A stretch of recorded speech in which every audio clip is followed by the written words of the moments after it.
I'm a woman. I can't do this. Oh, they won't like me. I'm ugly.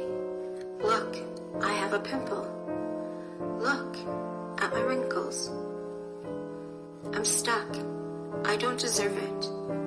I should stay home so no one sees me. I can't get dressed. I can't decide what to wear.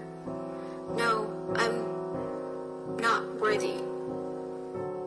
I don't deserve this. I can't get dressed. Can't decide what to wear. No, I'm going back to bed. I can't. I am not worthy.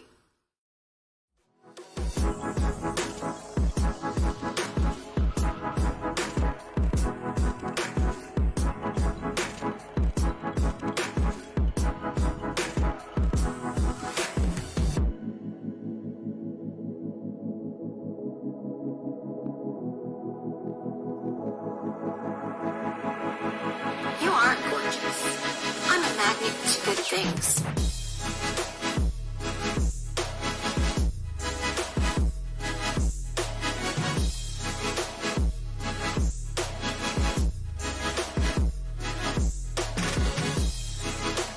You are successful.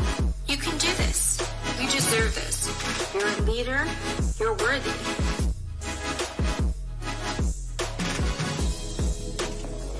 You are kind and generous. I am abundant to all that I do.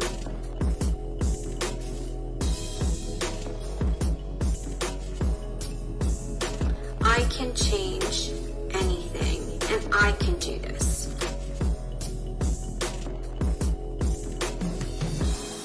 With Empowered in Heels.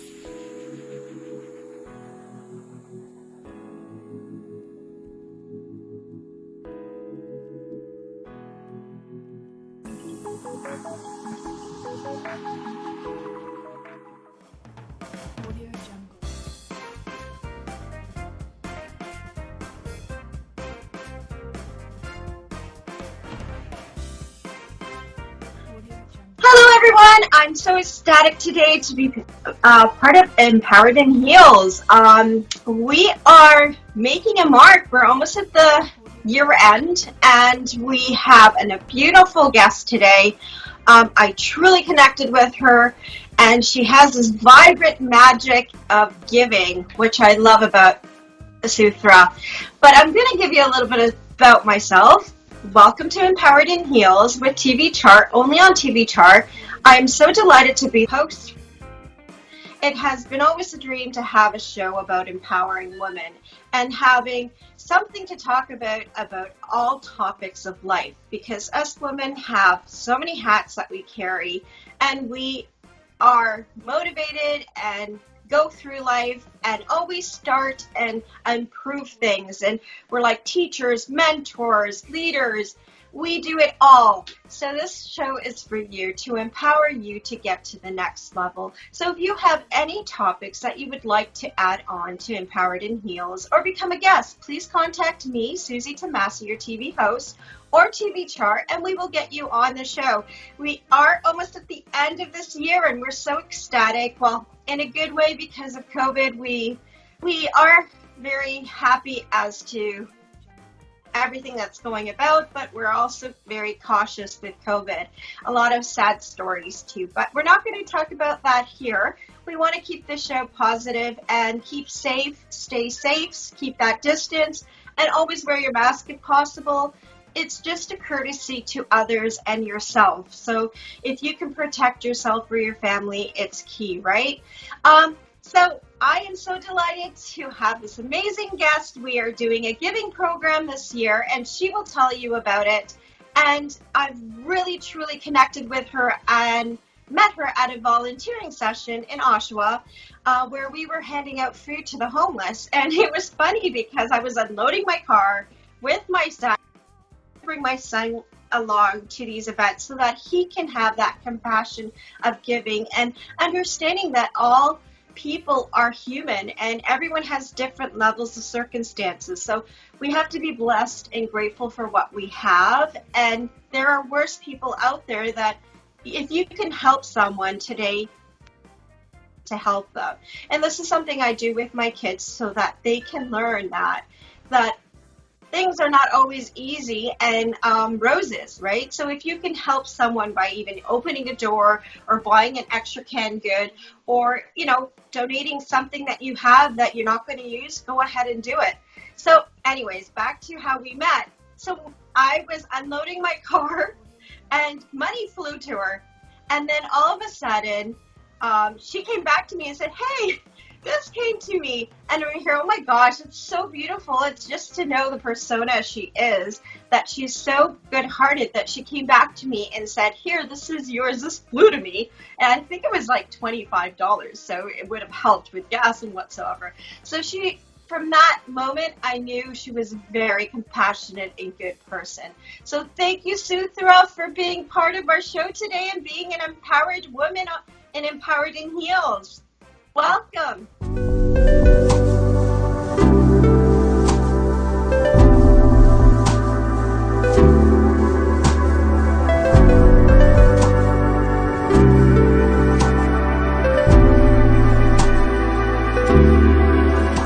Thank you, Suzy, for this special invitation. I'm really happy to be part of this show, Empowered in Heels, and I'm really happy to share my journey.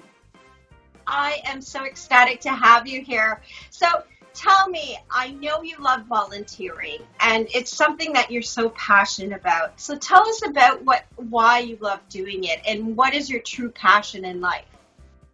Okay, so I'm actually from Sri Lanka. I left my country when I was 9 years old, and we had to leave our country because of the civil war that was happening in Sri Lanka. And I left with my family in 1987.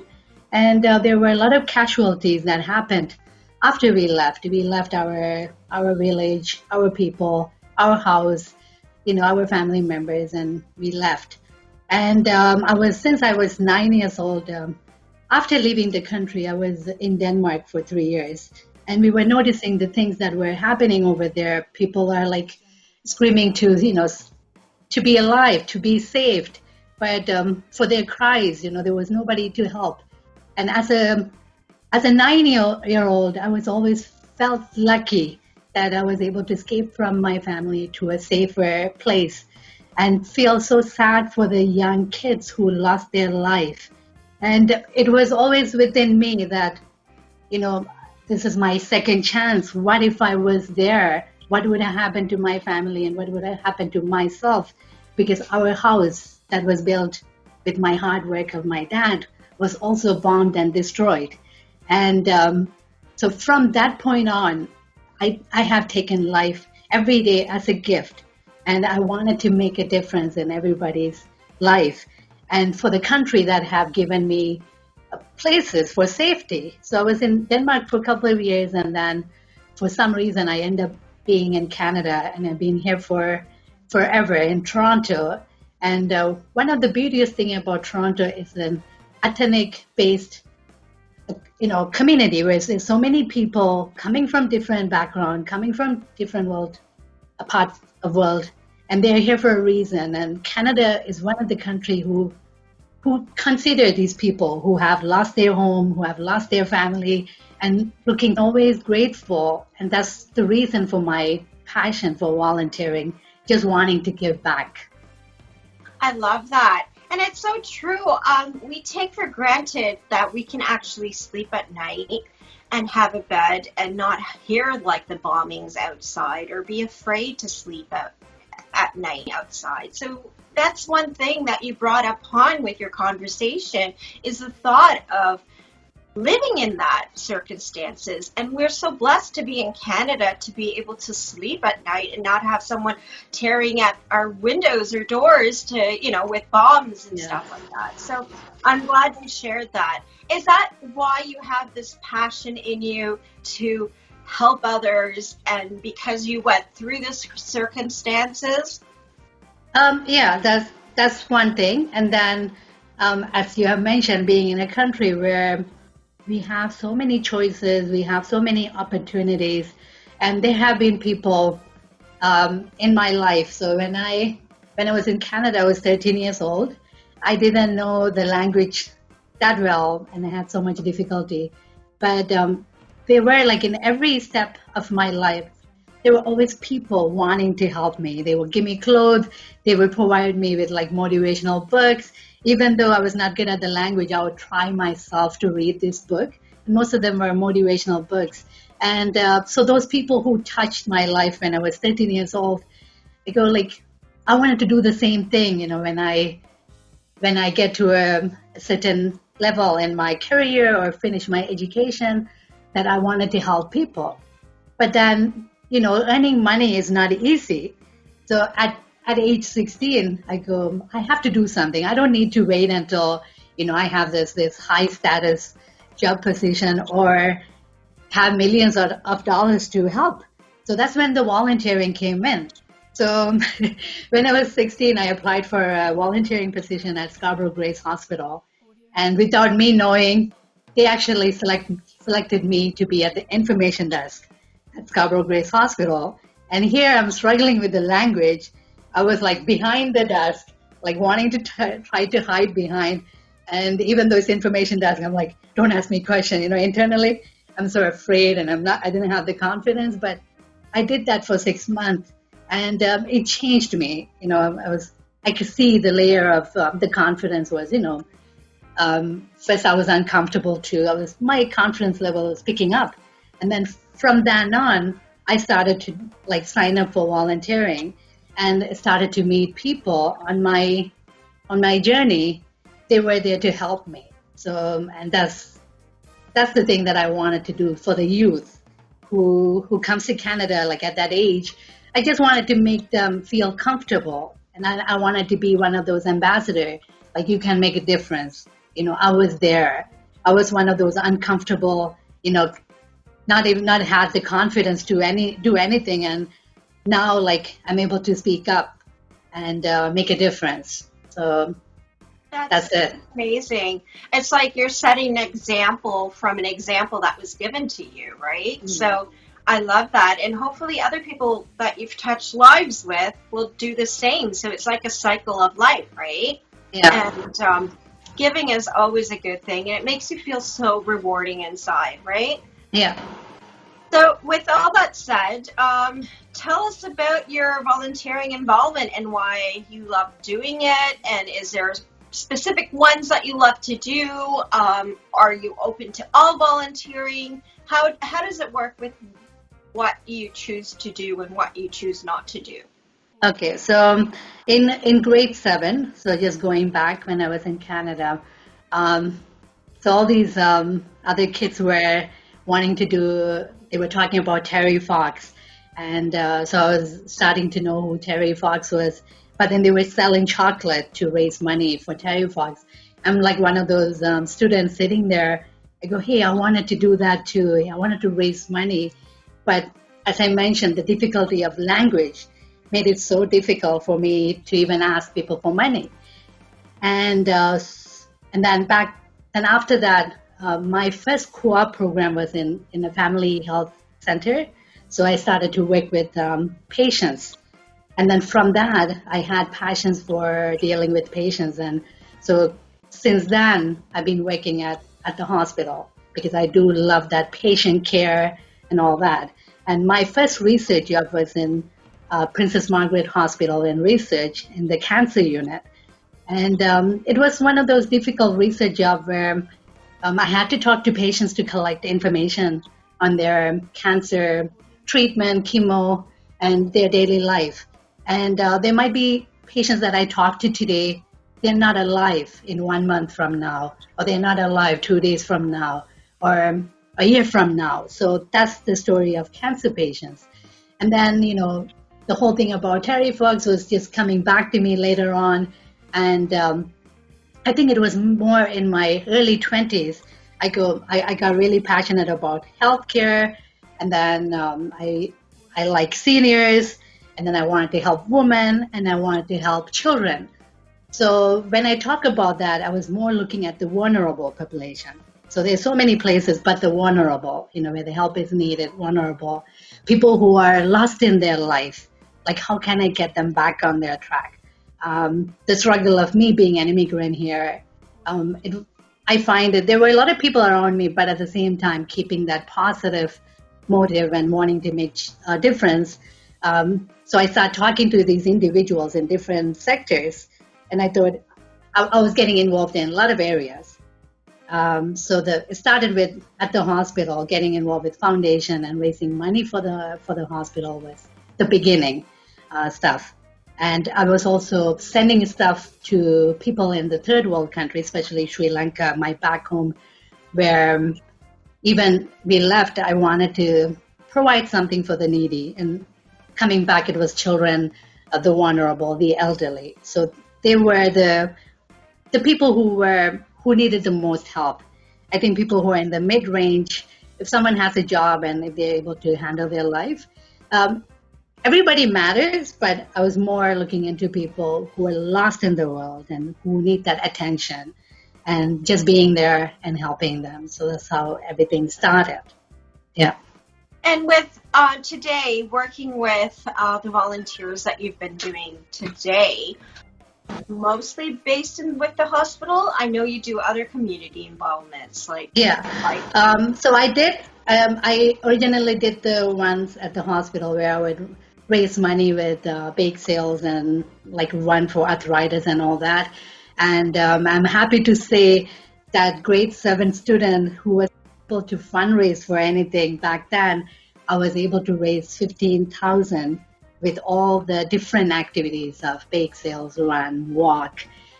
And I have given to UHN, part of the I Give at UHN campaign.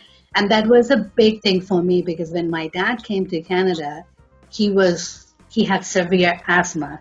And with the health system over here, we are blessed that, we have that coverage. So that's one of the reasons I was doing it for the hospital. Then I came out and then I started to do more in the community and focusing on the homeless, the women, like the women's shelter and stuff for children. So when it comes to homeless again, I always thought about, we lost our house back home. And here, at least we have a place to live safely, roof over our head. We have food to eat 3 times a day, and what do we need to worry about? It's not about making $1 million, but, giving someone even $1 to buy a coffee or do something to make a difference in life. So it's focusing more on the homeless, providing them clothes, getting them canned goods. I'll walk around downtown area and I'll just, here's $1. Like I would open up my pocket and I'll just provide that. And it's also going back. I'm always reflecting back to my childhood of what if I lost my life then? So here is a second chance. So let me help someone to move up in their ladder of success. Fantastic. And I really love that about you because volunteering with you, I saw in hand, like we were dealing in the cold winter day. It was freezing. And we were there lining up and giving out food without any thought, you go there on a beautiful Sunday day, which a lot of people can do, and just take like an hour or two just to hand out stuff without any hesitation to the public that is around there. And that's what I really love about you, because you do it with your heart, and I see that. It's like with that no hesitation. If I can help you, I can. So what do you say to our audience in how they can get involved in volunteering, and what organizations do you love the most to deal with? Okay, so most of the time, there are a lot of people who want to make differences, but sometimes people have excuses. I have this commitment, I have that commitment, but volunteering, there are so many opportunities, as I have mentioned, from the different age group, from young to the elderly, in a community. They need help. So I would once again say there's no excuses. You could even give 1 hour a week. You could give 4 hours a week. It depends on your schedule. So there's senior homes. I know with COVID there are restrictions now, but when things get better, there are senior homes. There are children who need support, who are like being abused at home. There is places like that.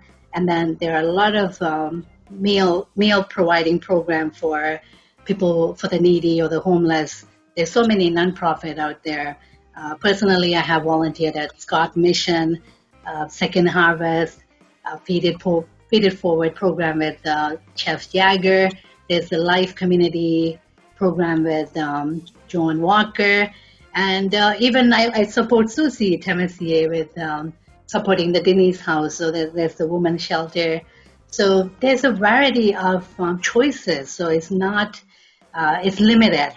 So even spending time with abused child or abused woman, just listening to them. You don't have to be doing anything, with your hands. So just sitting there and listening to them. So many options. And it also makes you feel good that you have contributed to the community in some way, and you had made a difference in their life. Yeah. So true. You can even contact your local churches. Yeah. They're always looking for people to help out, and they know where you can go, or a local organizations, even your school board. Like I know right now with COVID, there's a very high restriction, but you could always pack up a little bag or make an extra dish at home and just drop it off, or buy a little bit of groceries and just drop it off. You don't even have to have that contact, right? Yeah. So just think of that today, if you can, when you do go grocery shopping. We are in November. December's coming up. A lot of people have lost their jobs. So think, if you're going to buy a big meal for yourself, just think for even $5. Put it aside for someone that is not working today or have lost their job because of COVID, which is a big thing right now. So with that all, I would love to know, has your journey been very easy here in Canada? Have you had any problems with what you do? Do you want to open? Yeah, sure, yeah. So volunteering sounds simple on the outside, but there are circumstances that you have to face. And most of the people, it's making judgment without knowing you and how you are doing this.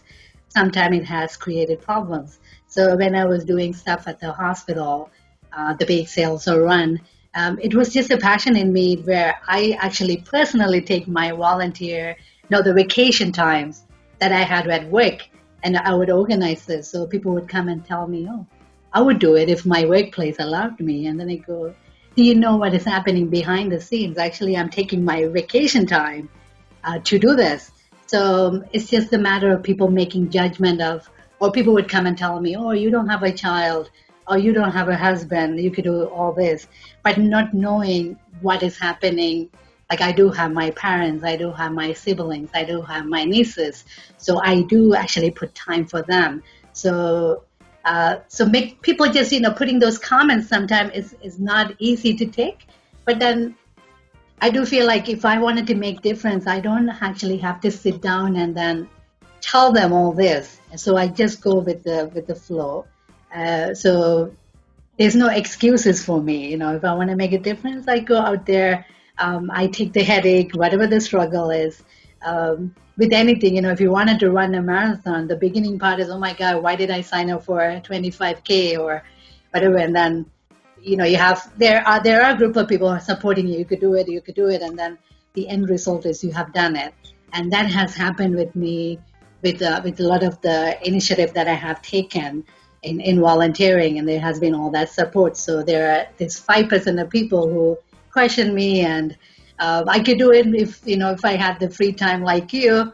It doesn't matter for me nowadays because the rest of the 95% are supporting you.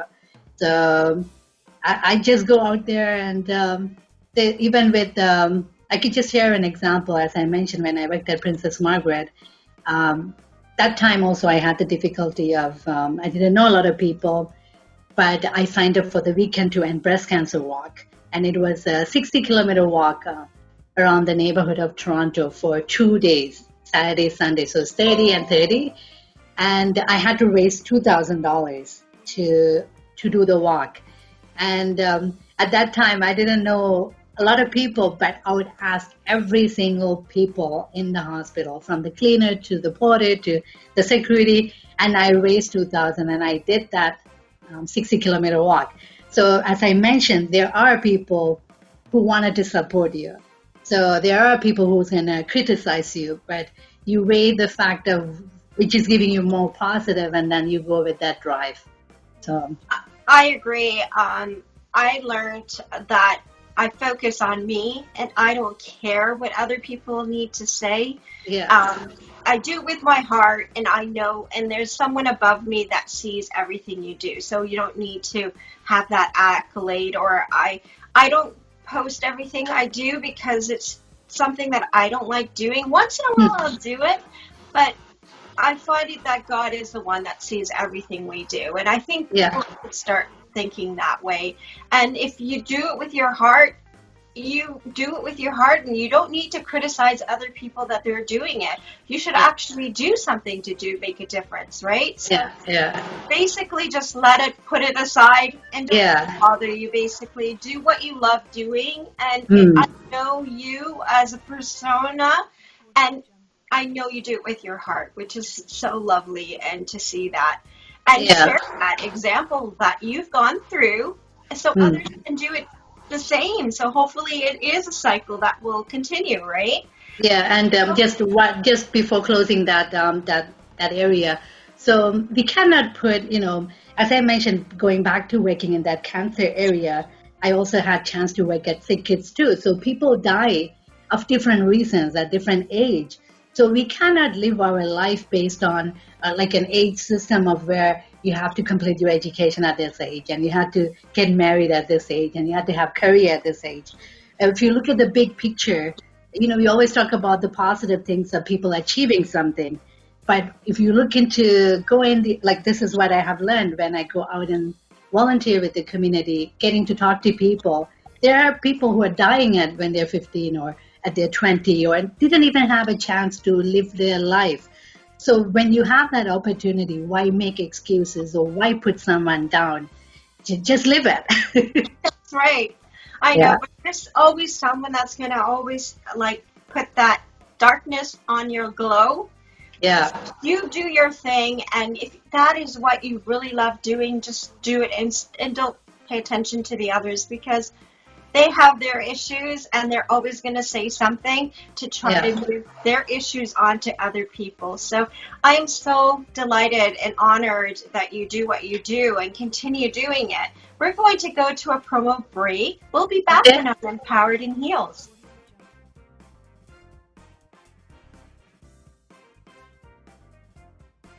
Welcome back to Empowered in Heels. I am so delighted you're here today. I am so excited. We have a beautiful woman on our show, Sutha.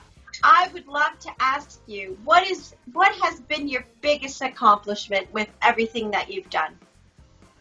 Okay, the biggest accomplishment, I would say, as I was talking earlier, in grade 7, I was not able to speak to the other people. I didn't have the confidence. And then later on, I was part of District 60 Toastmasters. And someone told me maybe I should do the youth program. And then I became the District 60 Youth Toastmaster chair. And I had the opportunity to go to places, even where I studied high school, in that area, and almost coordinated 30 programs, not just in that area, but around the Greater Toronto area, and empowering youth that they could make a difference. So the Toastmaster program had given me voice, given me confidence, and that was the biggest thing, you know. Would you recommend other women out there to bring the voice out of themselves to take a Toastmaster program to help them reach that goal, or is it something that they can do on their own? I think you need some sort of a communication or an interaction program, because sometimes people you need to share. You need to share your experience. So the Toastmaster platform was great for me, because in every week's meeting we have this icebreaker. So you talk about anything and everything. So in the beginning, people usually feel not comfortable talking about stuff, but later on, the more they go to the front and they have a group of people they don't even know, and they become more confident, right? So it doesn't have to be a Toastmaster program, but I feel like you need to get into some sort of a communication program, and you need to have your voice heard. In that way, people know about you and people give you opportunity. So it's more like yourself, when we run into each other, and then I got a chance to be the SQGL's model. So when people start to speak up, then people would know, oh, they would be suitable for this, or they'd be suitable for that. So communication is number one. So it doesn't have to start from Toastmasters. It could be any form of, any form of meetings where you get a chance to speak up. Okay, so don't hesitate and say what you really want to say. Yeah. And don't hold back, because sometimes holding back will keep you where you are and not let you grow, right? Yeah. Is that what you're trying to say? Yeah. With that message, give me one empowering message for women out there that are watching today. Okay, so I'm just going to show this quickly. I made this board, the word believe, for the diversity fashion show during the summertime. So one of the lady who I went to visit when I was around 13 years of age, they gave me this book with the name You Will See It When You Believe It, from Dr. Wayne Dyer. And I have read his other book, Real Magic, but you will see it when you believe it. Even that term there, it has a lot of meaning. So back then when I was reading that book, I was like, it's going to take time, but like now I always go back and reflect to that term. You will see it when you believe it. So first you need to believe in yourself that you can make a difference. Then things will happen. Mm-hmm. It's true. It's like Bob Proctor. I'm a very big fan of Bob Proctor, and I tell my kids about him. It's if you envision it, you will receive it, right? Yeah. So it's something like the same as what you're saying. Yeah. What you hold in your mind really gets to where you want to be. And it's something you need to focus and work on to get there, right? Yeah. Nothing is easy. It doesn't come from one day to another. It comes with focus and approaches to get there, right? Yeah. So I love that. Were you going to say something else? Yeah, I had something. So even back then, because when we had the daily needs of running our life, but there were things that I was always about. I wanted to dress, wear good clothes, and all that. But everything was seemed like a dream. But I always had that thing. You will see it when you believe it. But everything came later in my life. So this year, especially being in the modeling for SQGLs, I feel like I always wanted to wear these fancy evening gowns and more really beautiful dresses. And it just came as a surprise that I got a I got published in the Biz and Fashion magazine. So, dreams do come true, and you don't know when it actually gonna happen, right? And the people that you meet. So that was something that I could say it was something that I never thought would happen. And Never stop believing or dreaming that you're going to get that accomplishment, because yeah, you will get there as long yeah, as this. you're focused. And representing, I was even happy that I was representing my country, Sri Lanka, for that diversity fashion show. So that little kid who left the country, and then I'm here in Canada, so making my dream possible. So you will see it when you believe it. So that was. So that's the big message for everyone too that is hearing us today is you will see it when you believe it, right? So Yeah. what you put in your mind, focus on that vision and you will have it. Remember that. Our mind can control anything in life, and you can accomplish anything you want to see. But it's with that focus that you can get there, right? And Yeah. that determination and that dream. Like, I believe in dreaming too, because I never thought, like, I always wanted to have a house. It was always my dream. I had a condo, but I wanted a house, and I wanted a house, and I kept on thinking, when am I going to get that house? Finally got that house, and I did it alone. Yeah. So it's something that you envision, and I believe in vision boards. I do my vision boards with my kids every year, and we do them quarterly. So it's something that they want to envision themselves to do and accomplish. And then from there, every quarterly, they tick off what they've done. So it kind of gives you a goal to work upon every Yeah. year. And every year you should be improving yourself. Either learn something new, educate yourself, take a book, read a book, listen to a book if you can't read a book. Sometimes we don't have that time. Put it in your car. Knowledge is power. So I always say knowledge is power. So with all that said, let's go back to our questions that we have. So can you provide some tips and a mission statement you believe in that keeps you going? I guess that Wayne... Yeah, you'll see it when you believe it, and then there's another one from Walt Disney where there's no age for dreams and making things happen. So as I mentioned, there's no timeline. So if you have